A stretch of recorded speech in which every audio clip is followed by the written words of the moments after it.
안녕하세요. 김지혜 강사입니다. 자, 오늘은요, 글로벌 문화 이해 부분에 있어서 손짓 언어를 좀 살펴보겠습니다. 손은요, 굉장히 많은 말을 합니다. 손의 모양에 따라서 많은 의미가 전달됩니다. 한번 살펴볼까요? 자, 손을 내밀었다. 아우, 화해합시다. 라는 표현이 될 수 있죠. 그리고 합장, 태국 같은 데서는 인사가 이런 합장이죠. 어떤 의미인가요? 우린 뭘 바라고 있어요. 제발 됐으면 좋겠어요. 이런 의미로 우리는 해석합니다.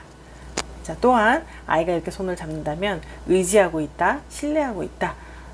이런 의미로 우리는 보기만 봐도 해석이 되죠. 그리고 악수 잘해봅시다. 파트너십을 맺읍시다. 비즈니스 좀 잘 되도록 우리 한번 이야기 나눠봅시다. 이런 의미로 해석할 수 있습니다. 자, 그런데요, 이런 손짓 언어가 외국에서 특정 국가에서는요, 우리가 흔히 하는 손짓 언어가 부정적으로 전달될 수도 있는 손짓 언어들이 있습니다. 자, 오늘은 특별히 한국인이 많이 하는 손짓 언어 중에서 부정적으로 전달될 수 있는 국가와 그 의미들을 좀 살펴보겠습니다. 자, 첫 번째, 우리가 많이 하는 요게 오케이 사인이죠. 우리 아주 잘 하는 겁니다. 오케이, great. 이렇게 미국에서도 동일합니다. 짜장면 할래? 짬뽕 할래? 그냥 짬뽕으로 통일한다? 오케이, 좋아. 이런 의미로 우리는 흔히들 쓰는 표현입니다. 자, 그런데 이 오케이 사인을 하면 안 되는 국가가 있습니다. 자, 브라질에서는요, 욕입니다. 제가 욕이라고 표현한 거는요, 그 미국에서 중간 손가락과 동일한 레벨의 의미입니다. 굉장히 나쁜 의미죠. 그래서 브라질에서는 함부로 하면 안 된다. 자, 그리고 터키에서는요, 게이나 동성연애자를 의미한다고 합니다. 프랑스에서는요, 너는 쓸모없는 인간이라는 의미라고 합니다. 자, 만약에 우리가 프랑스에 갔는데 비싼 음식점에 갔습니다. 그리고 저희 셰프가 내가 잘 먹나 안 잘 먹나 이렇게 보고 있어요. 그래서 맛이 어때요? 괜찮아요? 이런 의미의 눈짓을 계속 보낸다라고 했을 때 우리가 좋아요 라고 한다라고 하면 아마 굉장히 그 셰프에게 모욕감을 줄 수가 있겠죠. 쉽게 하는 언어, 멀리 떨어졌다고 이렇게 표현을 한다라고 하면 큰일 나겠죠. 자, 다음 손 모양은 바로 이겁니다. 최고. 이 좋아요의 그 마크이기도 한데요. 이게 무슨 문제야? 우리 많이 쓰는데 SNS에도 많이 나오는데 라고 하는데요. 이 의미가 부정적인 의미로 표현되는 국가도 있습니다. 흔히들 이 의미는 좋아요, 최고. 브라질에서는 따봉. 우리 따봉 무슨 의미인지 아시는 분들은 저의 세대겠죠. 자, 그런 의미인데요. 안 되는 국가 바로 태국에서는요, 아이들이 하는 그 메롱하고 똑같은 의미라고 합니다. 자, 그리고 이란이나 아프가니스탄 이런 중동 일부 무슬림 국가에서는 이 욕에 해당된다고 합니다. 욕이면 어느 레벨인지 알겠죠? 함부로 하시면 큰일 납니다. 자, 그리고 요 V, 우리 사진 찍을 때 많이 하잖아요. 요즘은 좀 이 사진 찍을 때 여러 가지 다양해졌습니다. 예전에는 모두가 이것만 했습니다. 외국인들이 물어볼 정도였어요. 왜 한국인은 사진 찍을 때 이러고 있냐라고 할 정도였는데요. 어떤 의미인가요? 승리, 숫자 2, 그리고 평화, 이런 의미인데요. 요렇게 하는 건 괜찮은데 요렇게 하는 거는 큰일 나는 국가가 있습니다. 영국, 아일랜드, 호주, 뉴질랜드 이런 국가인데요.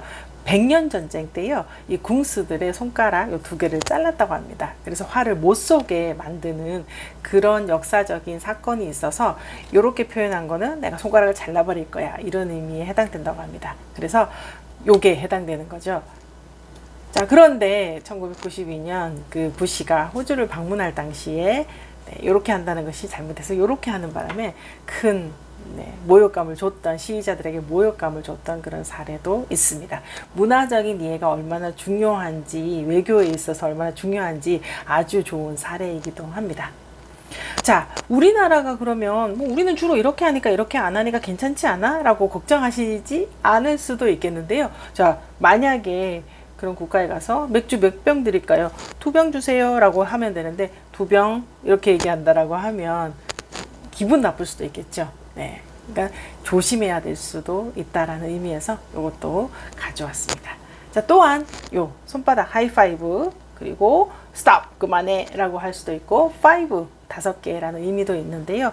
이 손바닥을 보여주는 게 모욕적으로 느껴지는 국가도 있습니다. 바로 그리스입니다. 지옥에나 가라 라는 의미인데요. 이렇게 표현을 하면 꺼져, 지옥에나 가 이런 의미라고 합니다. 그래서 함부로 하시면 안 되는 손짓 언어에 해당됩니다. 자, 다음은요. 미국에서 많이 하는 요 모양인데요. 락앤롤이나 뭐 놀아보자. 스포츠 응원할 때 많이 쓰는 표현입니다. 우리는 이거 잘 안 하는데 왜 가져왔을까요? 자, 우리는 이걸 언제 쓰나요? 여보세요? 할 때 쓰죠. 네. 요렇게 또 주로 여보세요 하시는 분들은 저희 세대고 요즘 아이들은 요렇게 한다고 합니다. 자, 우리가 요렇게 표현하는 것이 어떤 의미가 있길래 하면 안 되냐? 자, 이탈리아나 스페인이나 브라질, 콜롬비아, 포르투갈에서는요, 와이프가 바람 피고 있다. 이런 의미라고 합니다. 그래서 조심해야 될 손짓 언어에 해당된다라고 할 수 있고요.